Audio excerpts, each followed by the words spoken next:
अस्सलाम वालेकुम व्यूअर्स आज की इस वीडियो में हम एक बहुत ही ज़्यादा famous book think grow and reach को डिस्कस करेंगे।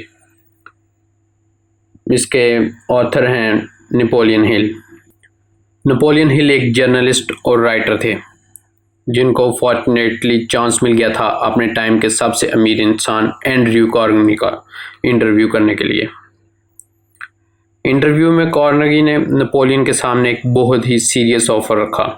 उन्होंने कहा कि मुझे पता है ज़्यादातर लोग लाइफ में फेल होने वाले हैं खुद से ट्राई करके सक्सेसफुल बनने के प्रोसेस में, लेकिन रियलिटी तो ये है कि सक्सेसफुल बनने के प्रिंसिपल यूनिवर्सल हैं, मतलब सबके लिए सेम है, जिसका लोगों को खुद अपना बहुत सा टाइम लगा के सीखने की बजाय हम लोगों से सीख लेना बेहतर होगा। इसलिए मैं चाहता हूँ कि तुम एक ऐसी बुक रेडी करो जिसमें दुनिया के कुछ सबसे सक्सेसफुल लोगों की विजडम और नॉलेज हो, जो लोगों को लाइफ में जल्दी सक्सेसफुल बनने में मदद करे। मैं तुम्हें दुनिया के कुछ सक्सेसफुल लोगों से मिलने का मौका दिलाऊंगा, उनसे कांटेक्ट करवा के, लेकिन उसके लिए मैं तुम्हें सिर्फ ट्रैवलिंग के पैसे ही दूंगा और कुछ भी नहीं। तो क्या तुम ये ऑफ़र एक्सेप्ट करना पसंद करोगे? नेपोलियन ने फ़ौरन उनका ये ऑफ़र एक्सेप्ट कर लिया, जिसके बाद उन्होंने 20 साल रिसर्च की और दुनिया के 500 सबसे रिच और सक्सेसफुल इंसानों का इंटरव्यू लेते हुए और एक कमाल की बुक बनाई, जिसकी समरी मैं आपको दे रहा हूँ। इस बुक में नेपोलियन ने रिच और सक्सेसफुल बनने के 13 असूल बताए हैं। तो पहला असूल है डिज़ायर, बर्निंग डिज़ायर। अपने किसी भी सपने को पूरा करने का जो पहला स्टेप होता है वो है एक बहुत ज़्यादा स्ट्रॉन्ग डिज़ायर होना उस चीज़ के लिए, ना कि बस विश करना। डिज़ायर कोई विश नहीं होती, ना ही डिज़ायर कोई उम्मीद होती है। डिज़ायर मतलब वो चीज़ आपको किसी भी हालत में चाहिए और आप वो अचीव करके ही रहोगे। फॉर एग्ज़ाम्पल, ज़्यादातर लोग एक स्पोर्ट्स कार को देखते हैं तो वो विश करते हैं काश मेरे पास भी एक ऐसी महंगी गाड़ी होती, जबकि दूसरी तरफ स्ट्रॉन्ग डिज़ायर रखने वाले लोग कुछ ऐसा सोचते हैं, ये फरारी एंजो मुझे बहुत पसंद है और मैं पक्का एक दिन इसे खरीद कर ही रहूँगा, फिर चाहे कुछ भी हो जाए। और ऐसे ही लोग होते हैं जो इस सोच को पॉसिबल करके दिखाते हैं, क्योंकि फैक्ट ये है कि जितना ज़्यादा स्ट्रॉन्ग एक इंसान का डिज़ायर होगा अपने गोल को अचीव करने का, उतने ज़्यादा उसके चांस भी होंगे उसको पूरा करने के। ऑथर कहते हैं कि इस प्रिंसिपल का यूज़ हम अपने पैसे कमाने के डिज़ायर को पूरा करने के लिए भी कर सकते हैं, बस इन 6 स्टेप को फॉलो करके, जो कि हैं।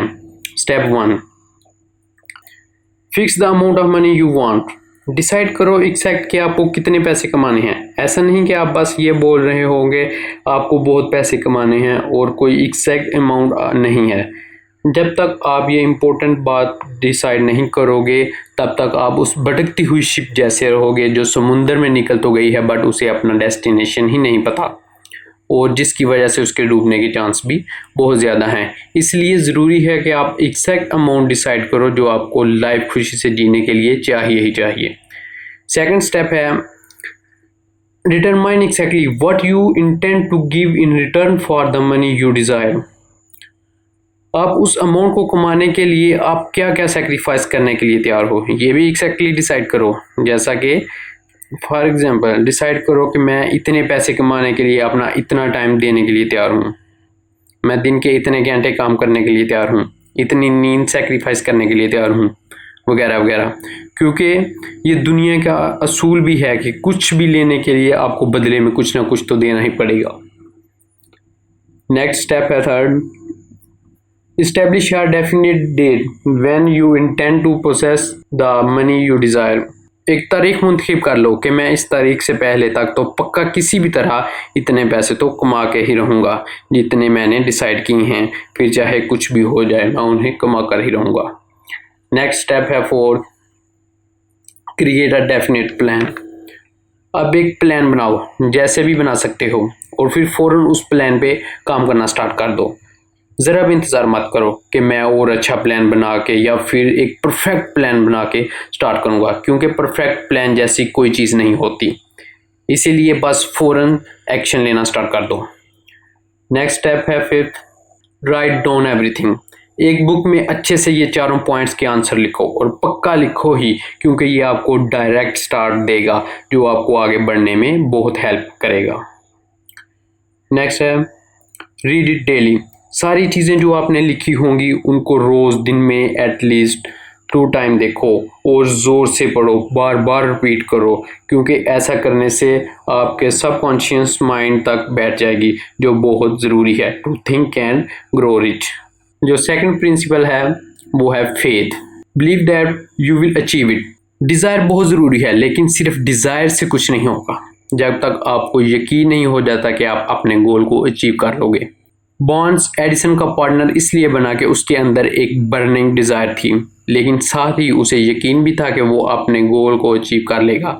फेथ का मतलब है बिलीव, मतलब आप बिल्कुल श्योर हो कि आप अपना गोल अचीव कर लोगे। नेक्स्ट है ऑटो सजेशन।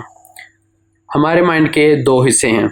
एक है कॉन्शियस माइंड जो सोचने का काम करता है, मतलब यूँ समझ लो कि कॉन्शियस माइंड किसी शिप का कैप्टन है, और आपके माइंड का दूसरा हिस्सा जिसे सबकॉन्शियस माइंड कहते हैं वो शिप का वर्कर है। वो सारे काम करता है जो कॉन्शियस माइंड अपने वर्कर सबकॉन्शियस माइंड को जो भी काम देता है वो उसे फ़ौरन करता है। जैसा कि आप ब्रश करते हो, शूलेस बांधते हो, कपड़े पहनते हो, इन सब चीज़ों के लिए आपको सोचना नहीं पड़ता, क्योंकि ये सब चीज़ें आप इतनी बार कर चुके हो कि ये अब आपके सबकॉन्शियस माइंड में स्टोर हो चुकी हैं, आपके सबकॉन्शियस माइंड का हिस्सा बन चुकी हैं। लेकिन कोई भी चीज़ पहले आपके कॉन्शियस माइंड से गुजरती है और फिर सबकॉन्शियस माइंड में जाती है। जैसे जब पहली बार आपने शूलेस बांधी होगी तब वो काम सोच से करना पड़ा होगा, लेकिन अब नहीं सोचना पड़ता, बस आपको यही चीज़ समझनी है। आपका जो भी गोल है या आपको जितने भी पैसे चाहिए, आपको इस चीज़ को अपने सबकॉन्शियस माइंड में बिठाना है, और ये आप ऑटो सजेशन से ही कर सकते हो। ऑटो सजेशन मीन कि कोई भी चीज़ जो आप अपने आप से बार बार कहो और फिर एक टाइम आएगा कि वो चीज़ आपके सबकॉन्शियस माइंड में स्टोर हो जाएगी। Bismillahirrahmanirrahim. Today's topic is think and grow rich. First of all, here is the first point: specialized knowledge. It is the fourth step towards being rich.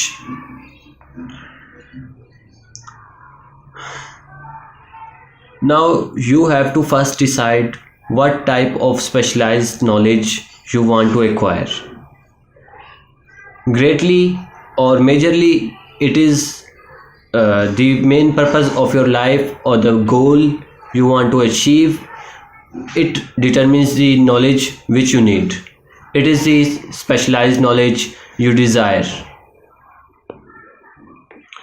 Now coming to the point, how can we acquire the specialized knowledge? The first and the best way to acquire the specialized knowledge is one's own experience and education. By getting own experience, you are well capable of doing things and have great experience.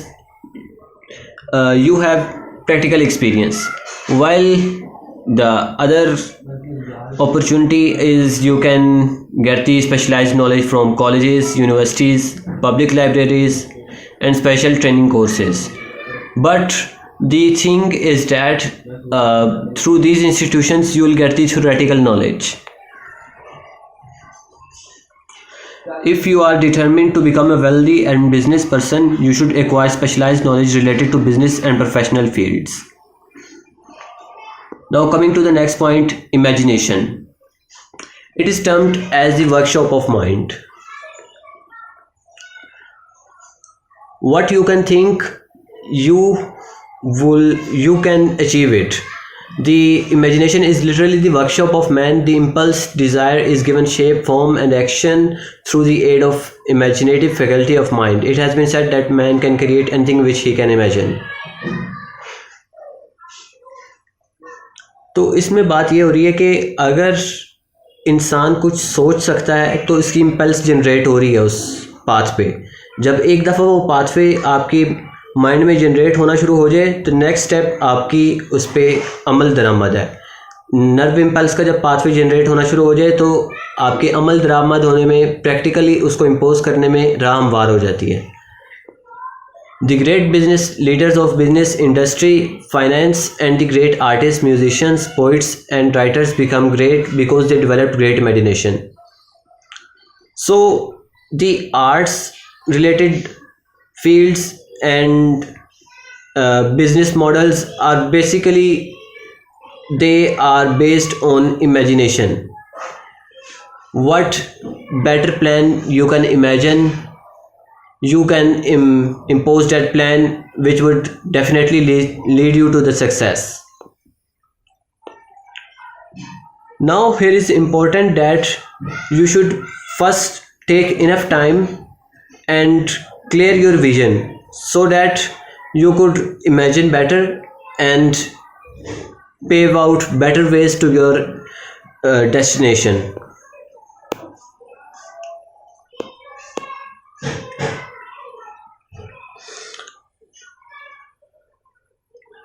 You can imagine yourself that you have already achieved all the things that you want to. Practice this daily.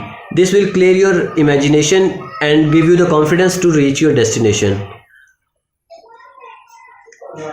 Now, here is an example quoted here, that America's most successful financier followed the habit of closing his eyes for 2 or 3 minutes before making a decision.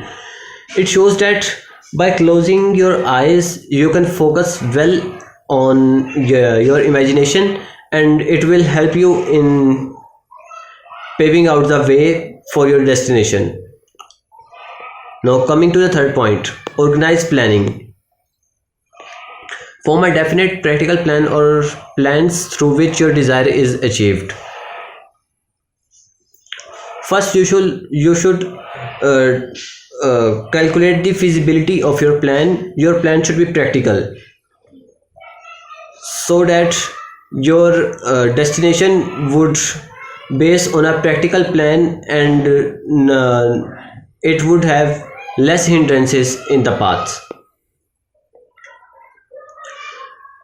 Secondly, you should make at least 2 plans. A plan B should also be there, taking into consideration the possibility if your first plans fail, your second plan should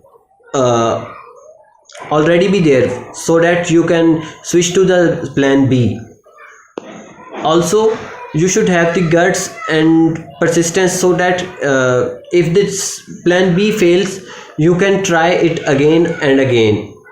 Don't lose your confidence in yourself, and be persistent and firm and resolute. You should have guts to give it more and even more try. And you should think that failure is not fatal. It makes us know the ways through which we cannot succeed. It increases our knowledge. So we should take the failure as a constructive activity which leads to increase our knowledge. We should quit the pessimistic approach and be optimistic towards our goals. Hello viewers, आज हम एक ऐसी किताब को discuss करेंगे जिसका नाम है थिंक एंड ग्रो रिच, जो कि लिखी है नेपोलियन हिल ने। उनका इस किताब को लिखने का ये कतन मकसद नहीं है कि आप लोगों को बताया जा सके कि आप लोग अपनी इनकम को कैसे इंक्रीज़ कर सकते हैं या फिर आप अमीर कैसे हो सकते हैं, बल्कि इस किताब को लिखने का मकसद उनका ये है कि आप लोगों को बताया जा सके कि आप अपनी प्रोफेशनल लाइफ में कामयाब कैसे हो सकते हैं। तो सबसे पहले बात कर लेते हैं नेपोलियन हिल के बारे में। नेपोलियन हिल एक अमेरिकन ऑथर थे जिन्होंने सक्सेस पर बहुत सी किताबें और आर्टिकल्स लिखे। इसके साथ साथ वो अपने वक्त के एक प्रेसिडेंट फ्रैंकलिन डी रोजवेल्ट के और एडवाइज़र भी रहे।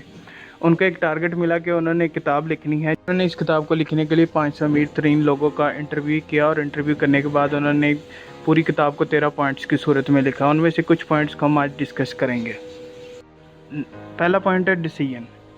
आपको फ़ैसला लेने में जल्दी करनी चाहिए और उसके बाद उस पर अमल करने के लिए काम करना चाहिए। नेपोलियन के मुताबिक नाकाम और कामयाब लोगों में सिर्फ इतना सा फ़र्क है कि नाकाम लोग क्या करते हैं, वो फ़ैसला लेने में देर करते हैं और उसको बदलने में जल्दी करते हैं, क्योंकि वो दूसरों की बातों में आ जाते हैं। लेकिन जो कामयाब लोग होते हैं वो फ़ैसला लेने में जल्दी करते हैं और उसको बदलने में देर लगाते हैं।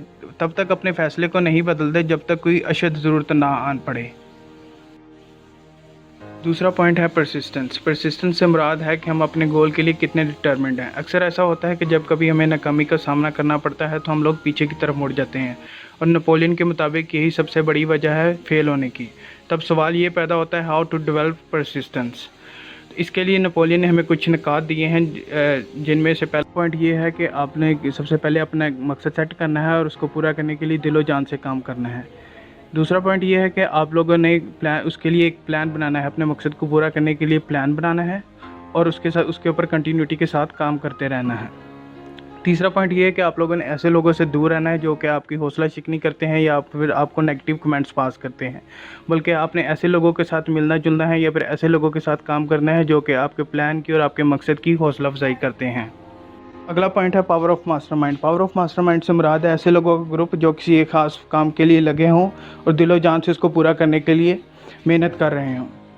नॉलेज तो हम सबके पास होता है, लेकिन उस नॉलेज को किसी खास सिमत में इस्तेमाल करना, किसी स्पेसिफिक टारगेट के लिए इस्तेमाल करना पावर कहलाता है। नेपोलियन हिल के मुताबिक पावर ऑफ मास्टरमाइंड आपके लिए मल्टीप्लायर का काम करता है। अक्सर हमने सुना होगा 1 + 1 = 2 होते हैं, लेकिन नेपोलियन हिल की फ़िलासफ़ी के मुताबिक 1 + 1 = 11 होते हैं जब हम एज अ टीम काम कर रहे होते हैं। Thank you. अस्सलाम वालेकुम, मेरा नाम निशान मंजूर है और मैं आपको नेपोलियन हिल की एक किताब के बारे में बताऊँगा, जिसमें उसने बहुत सारे बड़े बड़े लोग जो उस वक्त के रिचेस्ट लोग थे उनका इंटरव्यू दिया। इस किताब का नाम है थिंक एंड ग्रो रिच। इसके आगे जो मैं आपको बताऊंगा the माइस्ट्री of sex transmutation.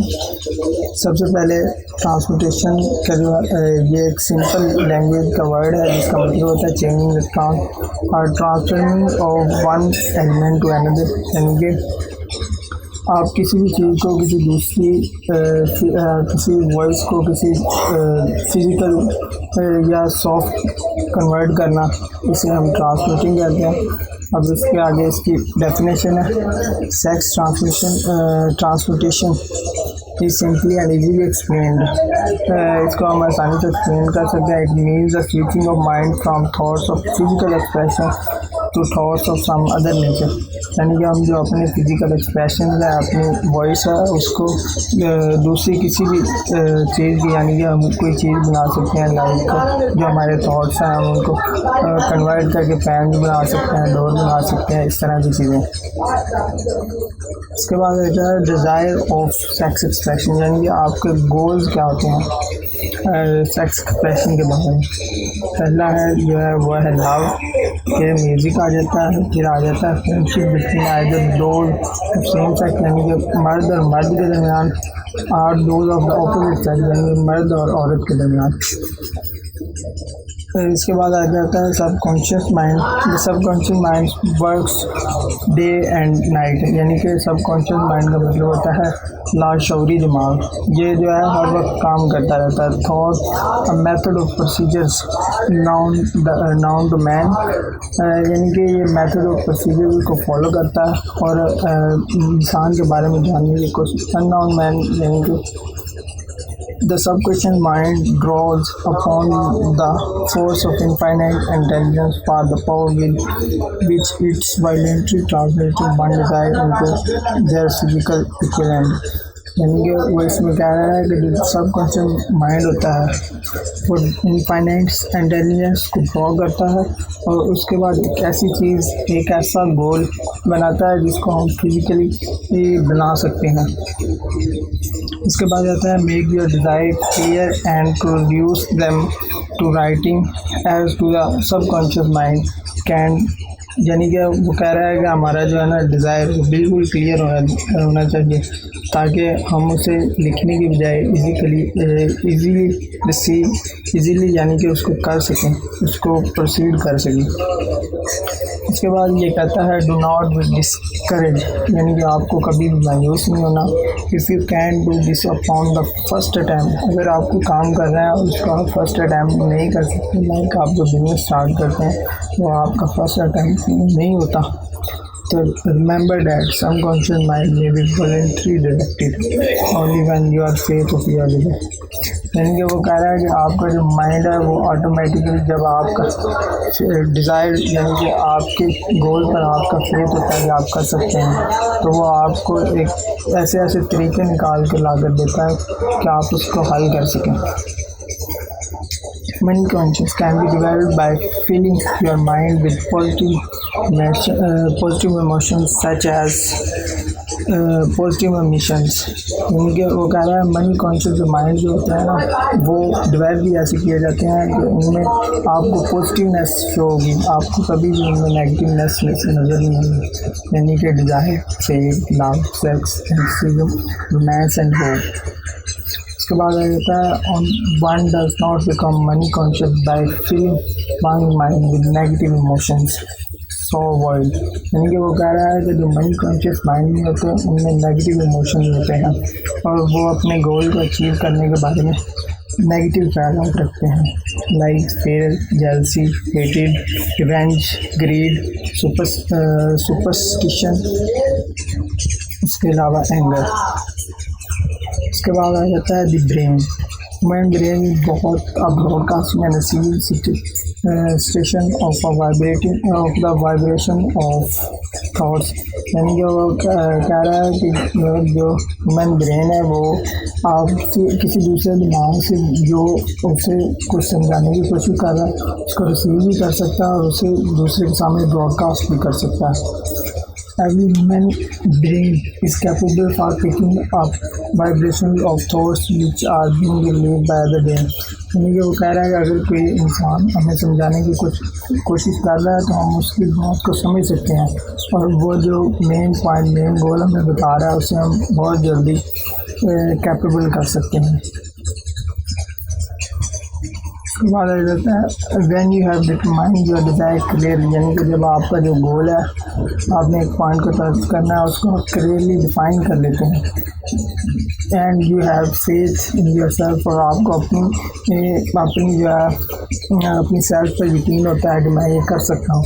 Your brain will detect these ideas and purpose and vibrate at the much higher rate. यानी कि आपका ब्रेन उसको जो आप गोल होता है उसको डिटेक्ट करने में लग जाता है, उसके लिए नए नए आइडियाज़, नए नए प्रपोजल्स लाता है कि आप इसको इस तरह कर सकते हैं, इस तरह कर सकते हैं.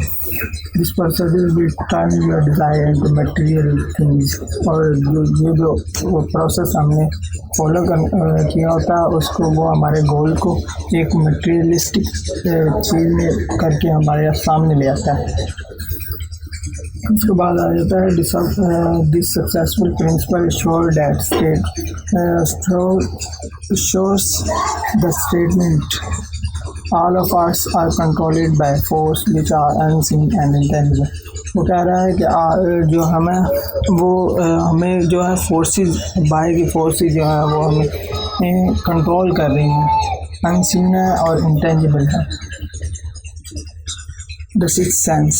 The sixth sense is a partition of subconscious mind which has been referred to as the creative imagination. यानी कि वो कह रहा है कि जो सिक्स सेंस है ये भी हमारे लिए लाशऊरी माइंड की, सबकॉन्शियस माइंड की एक किस्म है जो हमें रेफर करती है कि हम अपनी इमेजिनेशंस बनाएं, हम कुछ नया क्रिएट करें, कुछ जो हमारे ब्रेन में आ रहा है उसको क्रिएट करें.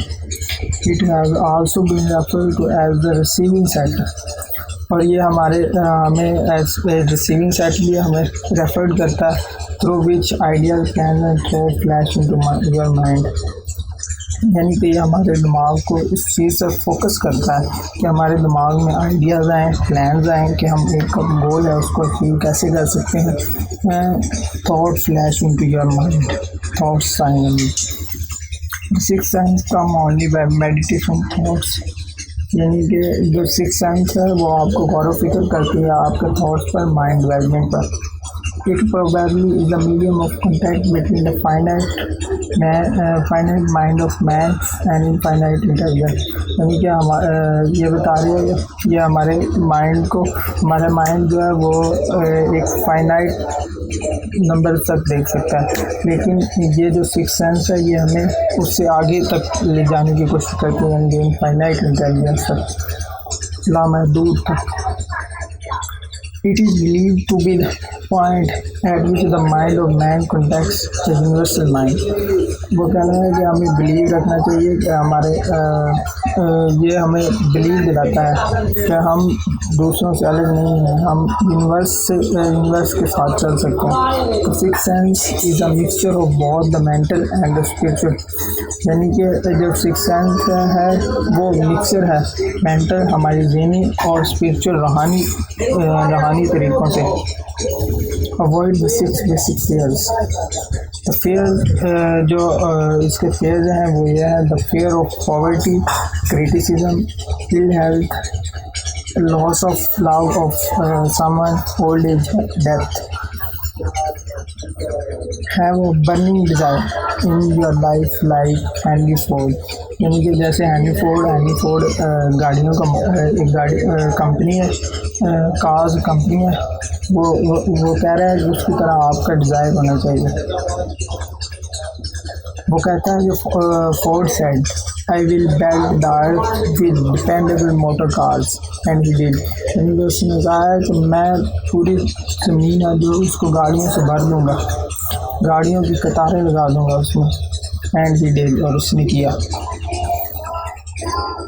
उसके बाद आ जाता है all man have become what they are. तो वो कह रहा है कि हर इंसान जानता है कि व्हाट दे आर वो क्या है, because of their dominating thoughts and desire. यानी कि वो कह रहा है कि हर इंसान जानता है कि वो क्या है, अपने दिमाग की वजह से, अपनी जो है अपने थॉट्स की वजह से जो वो फारिग वक्त में क्या सोचता है, और अपने डिज़ायर और अपने गोल की वजह से जहाँ पर उसने पहुँचना है। ये नेपोलियन की लास्ट चैप्टर से, और थैंक यू।